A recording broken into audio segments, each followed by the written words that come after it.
Today I want to look at some more big picture stuff, and we're going to discuss Uber and see what we can learn from Uber and how that might relate to the vegan economy and the challenges that vegans have in terms of creating an economy based on animal rights and ecological health and human health.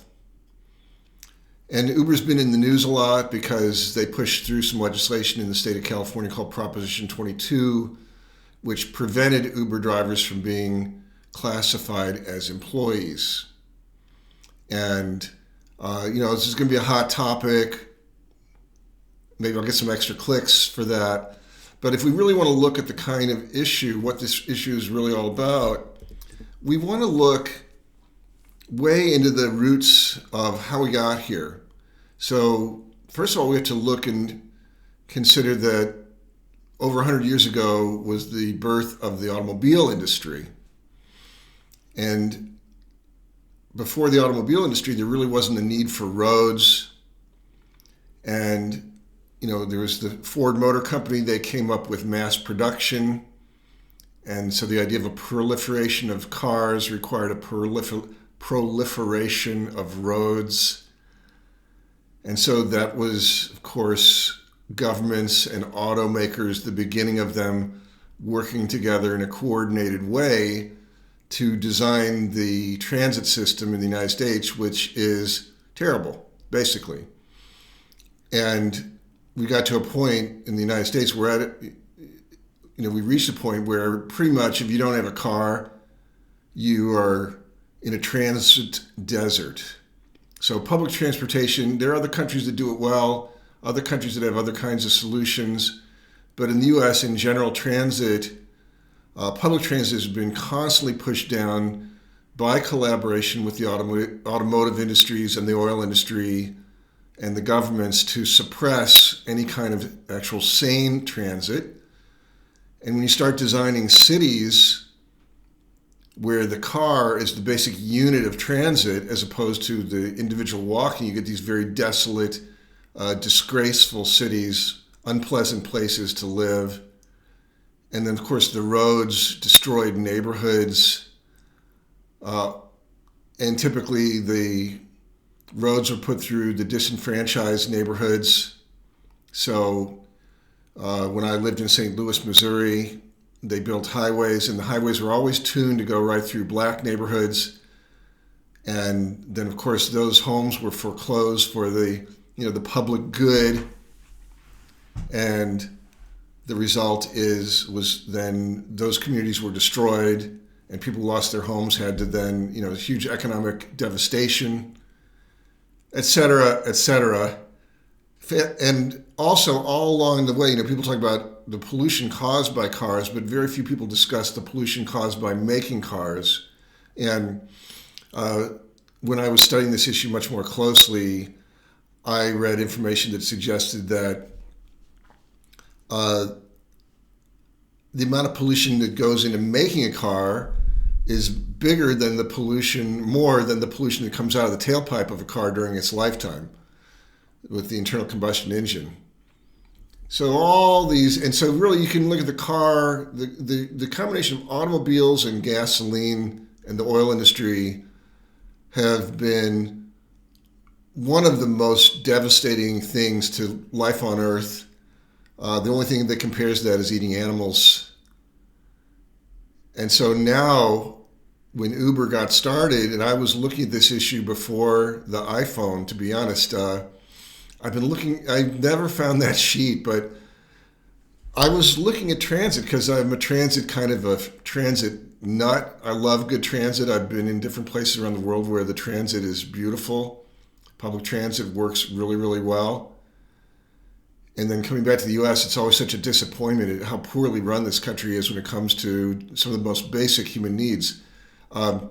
Things cost a lot in the U.S., but we spend a very high proportion of our income on idiotically wasteful and stupidly designed systems.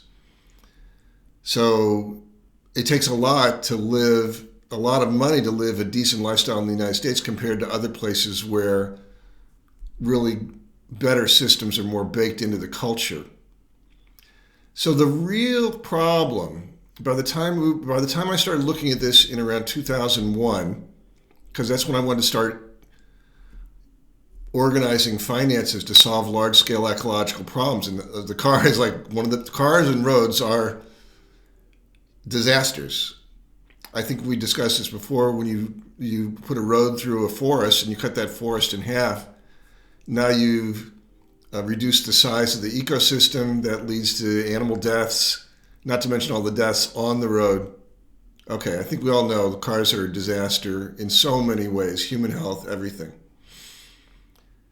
Now, by around 2001, the cost, the U.S. had some number of millions of cars, I'm forgetting the total number, but the cost to keep, I think it was 100 million vehicles or 300 million vehicles, some huge number. The cost to keep the fleet alive is about $3 billion, just to keep cars like ready for you to put a key in and drive off. And the fact of the matter, this has been studied quite a lot, that something less than 5% of cars are actually moving at any given time. So if you think of the automotive transit as a distributed infrastructure, it's 95% or more wasteful. Or put another way, there's almost 20 times more cars on the road needed than to theoretically that are theoretically required to serve the transit needs of the people that own them. And of course, it's a huge drain on family economies. And in fact, individual car ownership in the U.S. has been declining ever since 2009. So my thought back then is like, this is so wasteful. And this is in 2001, again, before the iPhone and before the genesis of Uber.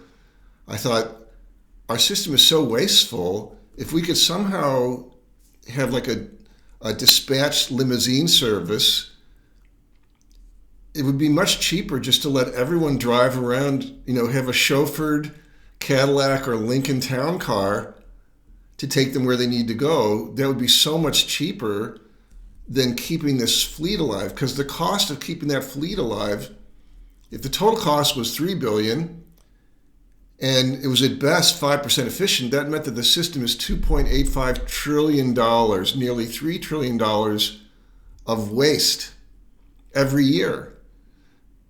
If you look at some other kind of manufacturing plant, most manufacturing, they strive to run, they've got their sunk cost into the infrastructure, and if things are going well, they're running 3 shifts.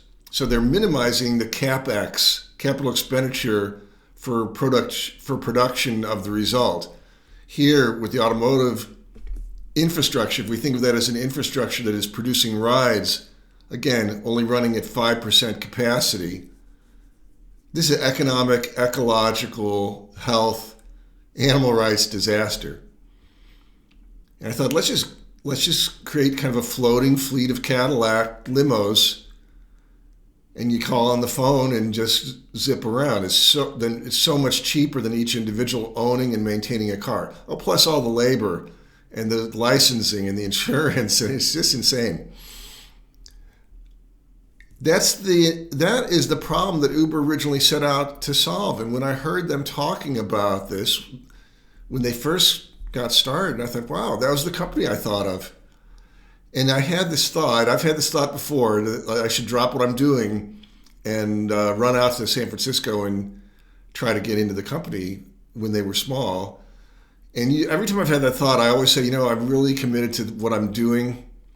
I'm very long on the environment in my life. And so I've never really wanted to jump ship to be part of another company that, even as much as I love what they were doing at that time, there was, to me, it was just one of many really good ideas that needed to be financed. So now from there, and now the thing is, so people loved Uber in the beginning. And of course, there were complaints made now. Now the complaints are made in retrospect about how Uber got big. And what Uber did do was not exactly illegal, but definitely sketchy. They would just set up, because the laws in various cities were unclear about how to regulate the kind of business they were doing. They were set up to regulate cabs and other very formal transit, and very informal transit may have been illegal. A lot of cities, you can't just sort of like put a taxi sign on your car and be in business, so that the taxi industry was a regulated industry. But in my experience in a number of cities, cabs are a terrible experience for the most part. In the US, let's just say that. And in fact, and so anyway, Uber, they would go into these cities, and what's wrong with cabs? They're super expensive. You can get a really nasty cab. Like there's no like correlation. There's no app that lets anybody in charge know who did what to who, and the cars are old and beat up and uncomfortable. Just the whole experience is really quite not good. And then also because of a lack of real tracking, a lot of people miss flights, miss their trip to the airport, or they're out drunk and they call a cab and it never shows up. So it wasn't like U.S. Transit was like really great before Uber showed up. U.S. Transit sucked. And yet between these cozy relationships between the cab companies and this governments, that had become an entrenched, usually corrupt bureaucracy. The idea, and then the bus companies are just so awful in anywhere except some of the best, the handful of cities in the U.S. Bus transit is a joke. You have to value your time at absolutely zero to use bus as a legitimate form of transit in the United States. This is the environment into which Uber sort of pushed themselves. And what they would do is they'd set up shop in a city, get kind of critical mass. By then they had fans because people loved it. And then the city governments or the state or county would try to regulate them. And there were no regulations, so it ended up in court. And then they had superior financing, so they were able to fight in court and battle their way into an agreement, as opposed to what the nice approach would have been: ask permission first and work out all the legal stuff first and then set up shop. Now, we think Uber should have been nice, but the car companies weren't nice. They did all kinds of things to destroy the public transit that we did have in this country. And you can read books about, I think it's called The Poverty of Power by a guy named Barry Commoner. Tells you all about how the automobile companies bought up the trolley systems, which occupied the roads. They wanted those trolleys out of there because they were an impingement on the automobile. And then they brought in bus companies as to say, well, we're going to give you buses instead of trolleys, and it destroyed public transit. So the car companies were complicit in plenty of ways. So let's not get too romantic about who's an honest player in this disgusting, disastrous transit system, American-style transit, which, of course, we've tried to export to every country in the world. And I was in India in 2008. I've gone to India a few times, and 2008 went there, and the road between Bangalore and Mysore, it used to be this incredibly beautiful road with huge trees. In fact, sometimes the trees are just in the middle of the road because no one was going that fast, right? They built the road. If the tree was in the middle of the road, you slowed down and you went around it. And I got there in 2008, and just hundreds and hundreds of trees, each as wide at the base as a car is long, all lying dead. They'd just been down and lying down because they were building a highway. And in the earlier parts of the highway that had been built, now cars are zipping along at highway rates, but that had dissected the communities, and you could still see people with their bullock carts trying to get across this highway and not get killed. Western transit is a disaster. And so we look at a company like Uber, and if you listen to some of the early talks by the founders, they recognize exactly what I'm telling you. They recognize this ridiculous burden on the planet, on people, and their original goal was to really simply reduce the number of cars on the roads altogether and reduce the need for car ownership. And I've been a beneficiary of that for most of my life since 2015. I've not owned a car. Now, oddly, I did buy a car specifically to drive for Uber. I drove for Uber for about a year and a half. That helped me finance my life and get organized during the early stages of vegan launch to develop some of the concepts and have the freedom just to make some money without any obligation to anybody else, without a job per se. Was it great money? No, I hustled like everybody. I worked a lot of hours. I sat on my ass for 8 or 10 hours a day. I would normally take maybe one day off. We'll get into that in a minute. And so now, okay, so first of all, you can see it's a big company trying to solve multiple problems. And as vegans, we want to solve multiple problems. And now another thing that people complain about with Uber is that it was largely financed by a company run by a guy named Masa Son, who's a Japanese, financial wizard, shall we say. And he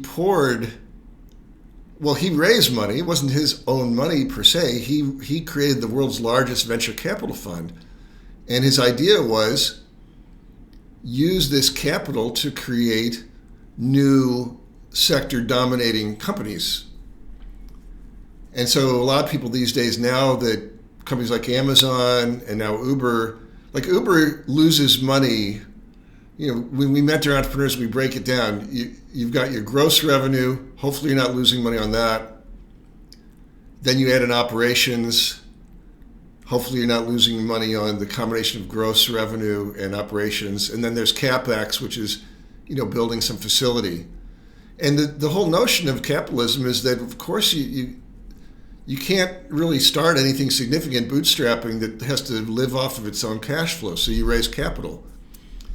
Well, the question, people only tend to attack the things that get so big that they kind of make a case. So Uber has been losing money on all three. They lose money on every ride. And yet they're dominating. Why? Because through the nature of capitalism and very large pools of capital, they've been able to buy their way into market after market. And the whole idea was, this problem is so large. Again, it's a $3 trillion just in the US. So globally, probably 10 trillion or more opportunity.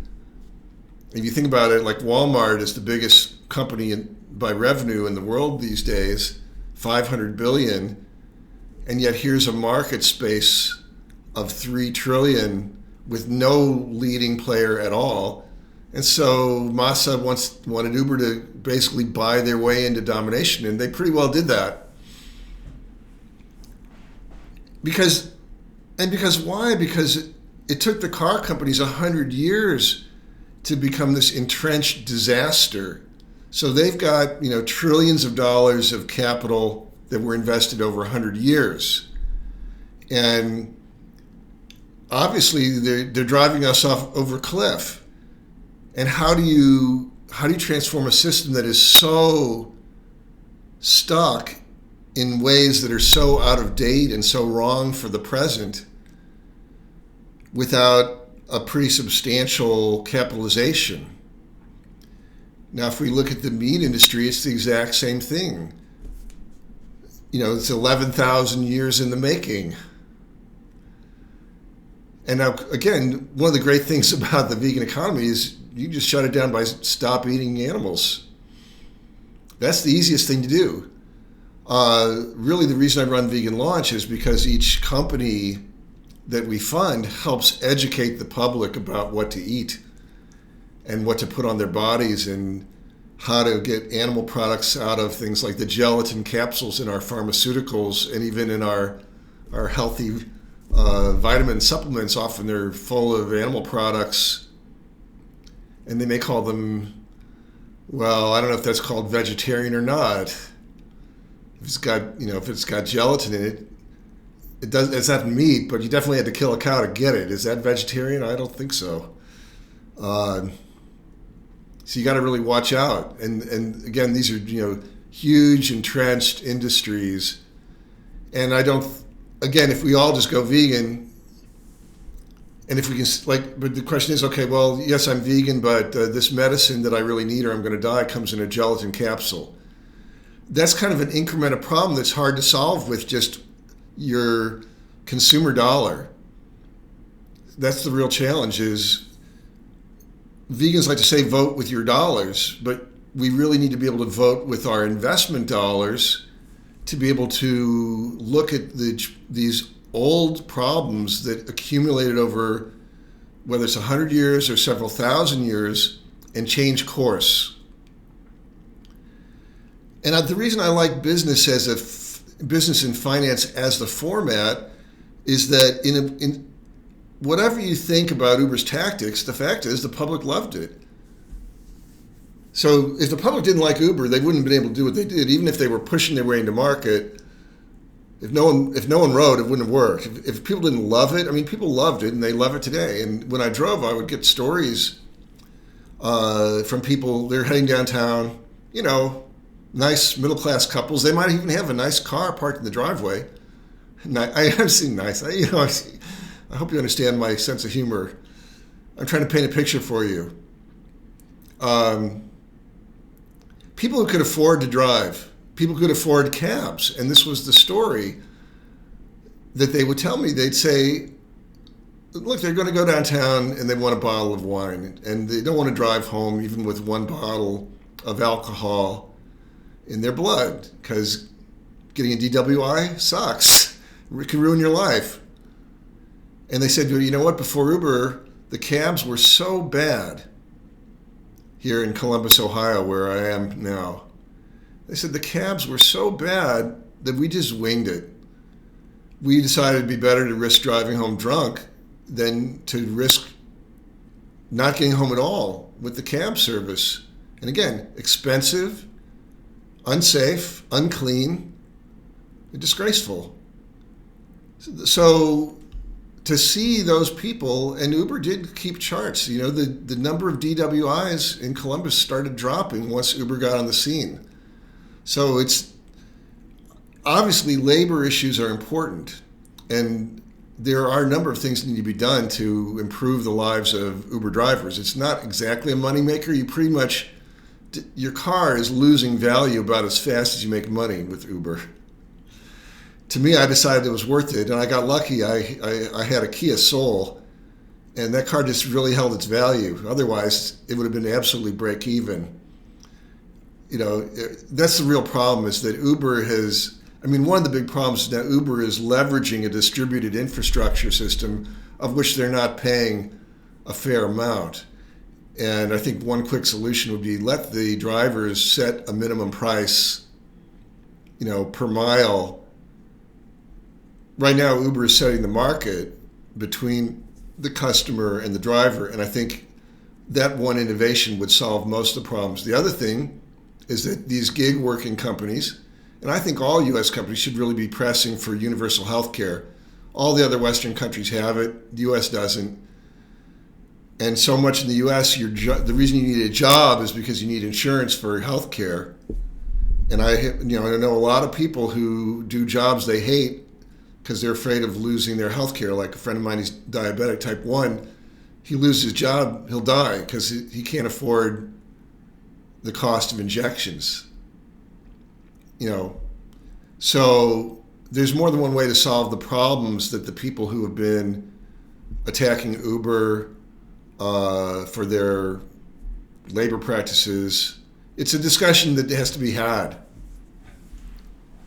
And I don't want to wade too deeply into that. I just want to say that from what I've seen from the discourse, there's not a lot of real reflection on how we got here, why we got here, and why people love rideshare. Why does it work?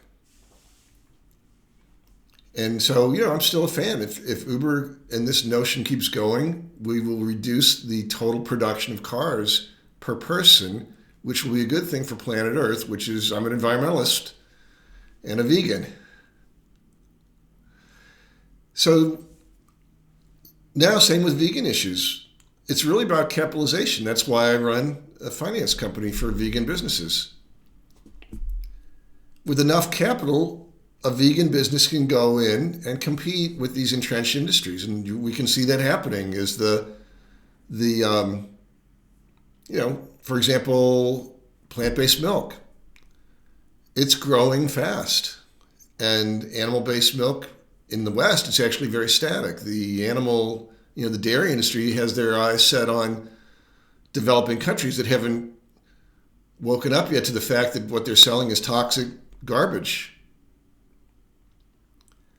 So if you go research, and I think I've said this before, if you go research, you'll find out that they're heading over to South America and Southeast Asia. I saw all kinds of signs, happy cows on, Danish cows on their cute little trucks, and ice cream markets, and all just happy, happy, happy, happy. So is it really fair, if we talk about capital and venture capital, is it really fair that the people who are destroying the planet and destroying people's lives, they have more capital just because they've been around longer? And we need to be innovating much more quickly. And again, if people don't buy vegan foods, if people don't adopt a vegan lifestyle, okay.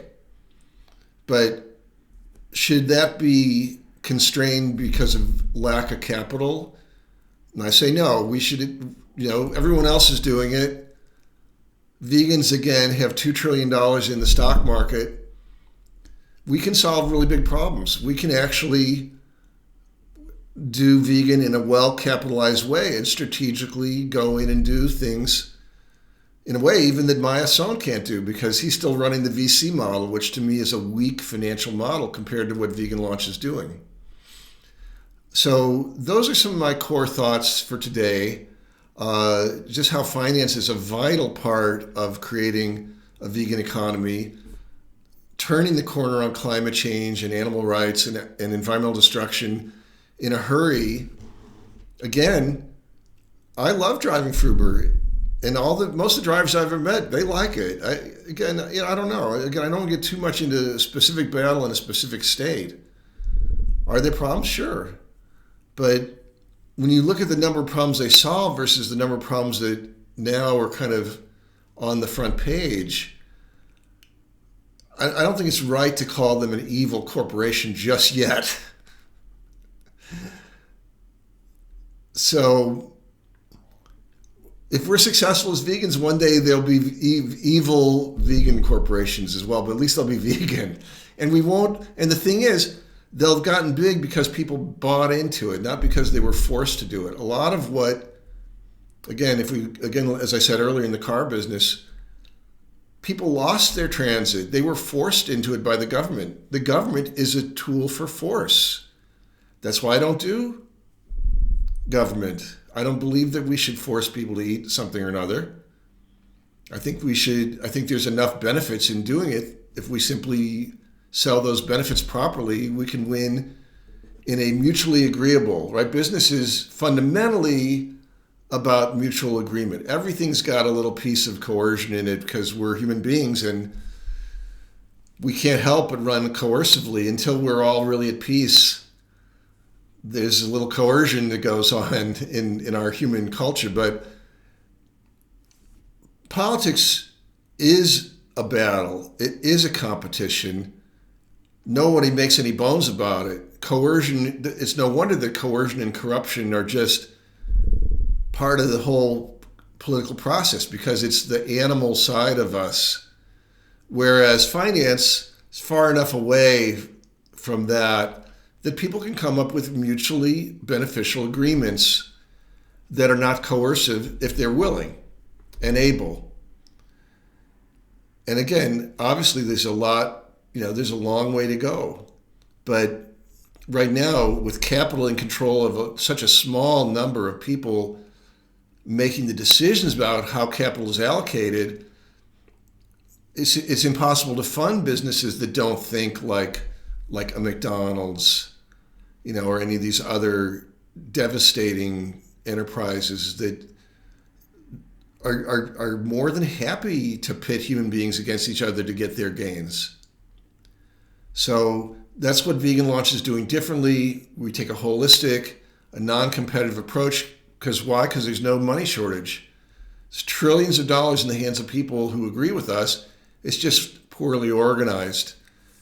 And Vegan Launch, my goal is that we, as a community of people, we help the larger community of those who think like us to organize their finances in a way that we can design the economy and the culture in a way that is to our liking, in a way that doesn't require coercive force, and yet that will be a preferred choice to the destructive enterprises of today.